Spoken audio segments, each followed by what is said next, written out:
Bueno, vamos a ver este ejemplo que está acá, que nos va a servir bastante para entender realmente qué pasa con las estructuras condicionales anidadas. Quiero que presten atención porque es un ejemplo bien completo, un poco complejo quizás de entender, pero si lo podemos comprender bien, van a entender realmente qué pasa con las estructuras de control anidadas y qué pasa también con el análisis de casos del dominio y los subdominios que también vimos en temas anteriores.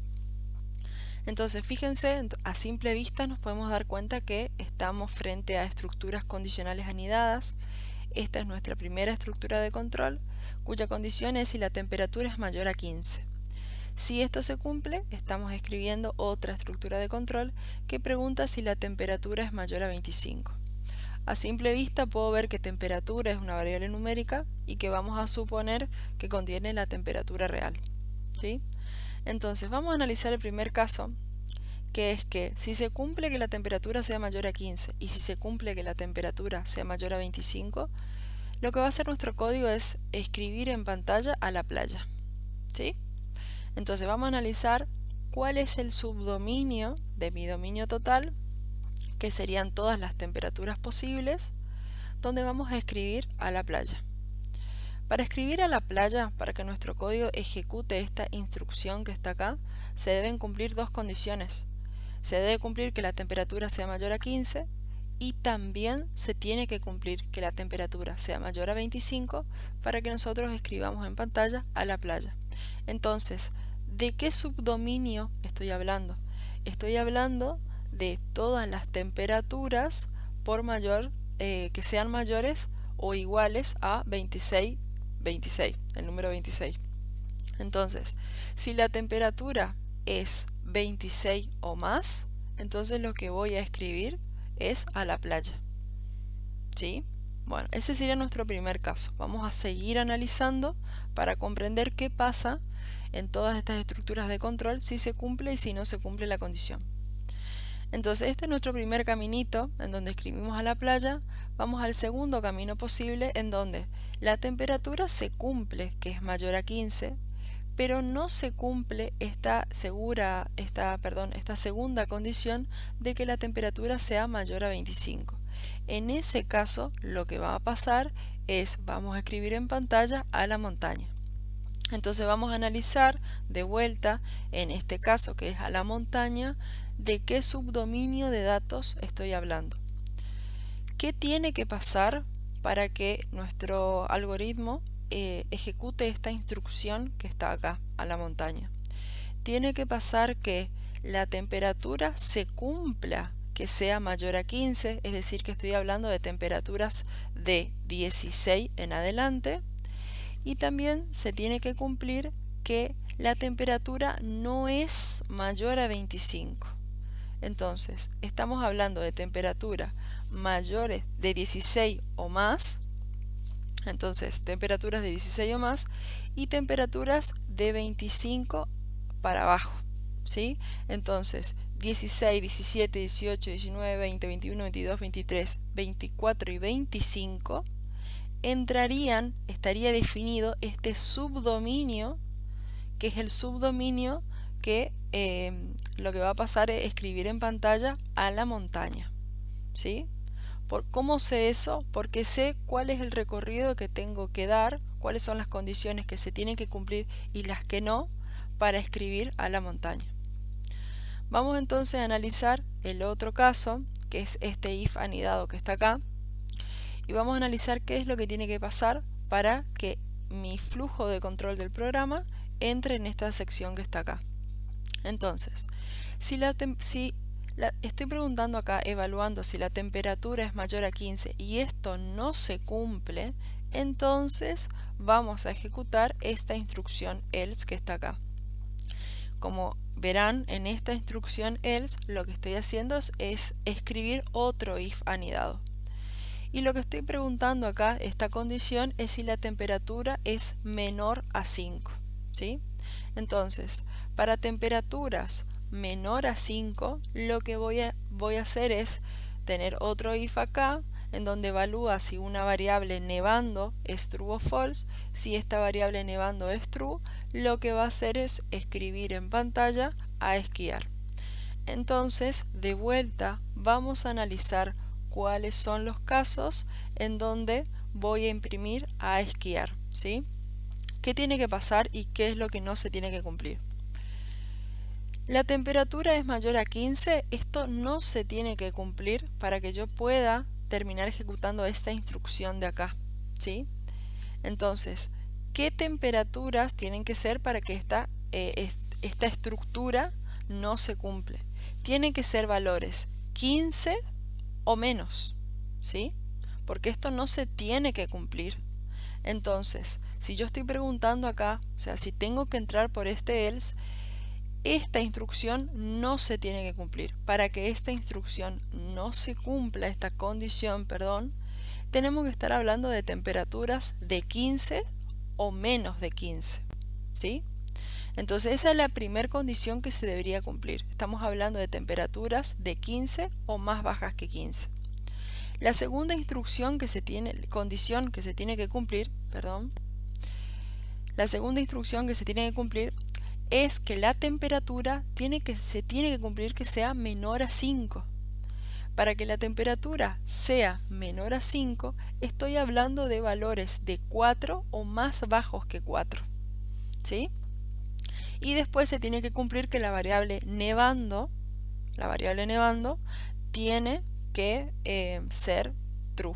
Que esta puede ser una variable, un booleano que esté definido más arriba en el código. Esto en este caso no nos interesa.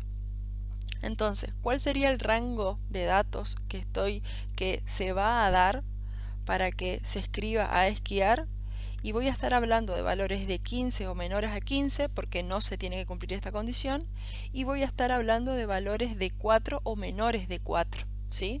Entonces obviamente si tengo que elegir, tendría que, la condición que prevalece es esta, la que está acá, la que me importa, y para todos los valores menores a 4, y si la variable nevando está en true, entonces lo que va a pasar es escribir en pantalla a esquiar.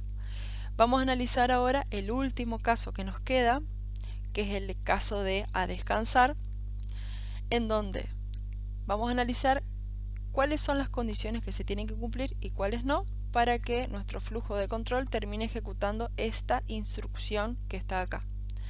Entonces, vamos a preguntarnos si la temperatura es mayor a 15, esto no se tiene que cumplir, ¿sí? Entonces estamos hablando de vuelta de temperaturas de 15 o menores a 15. Voy a preguntar si la temperatura es menor que 5, esto no se tiene que cumplir para yo poder ejecutar esta instrucción de acá. Entonces estoy hablando de temperaturas de 5 o mayores a 5. Y en ese caso, solamente en ese caso, voy a estar imprimiendo en pantalla a descansar. ¿Qué quiere decir entonces dentro de qué rango de números estamos hablando? Estamos hablando de valores de 15 o menores a 15, pero también se tiene que cumplir de que sean valores 5 o mayores a 5. ¿Por qué? Porque esta instrucción de acá no se tiene que cumplir para que yo pueda entrar en esta línea de código que está acá, que escribe en pantalla a descansar. Vamos a ver entonces algunas formas de escribir estas estructuras anidadas. Nosotros lo hemos visto en clase, les he recomendado el tema de la sangría. Cuando nosotros estamos trabajando con estructuras de control anidadas, nos recomiendan, es una buena práctica, utilizar la sangría. La sangría es lo que ustedes ven acá.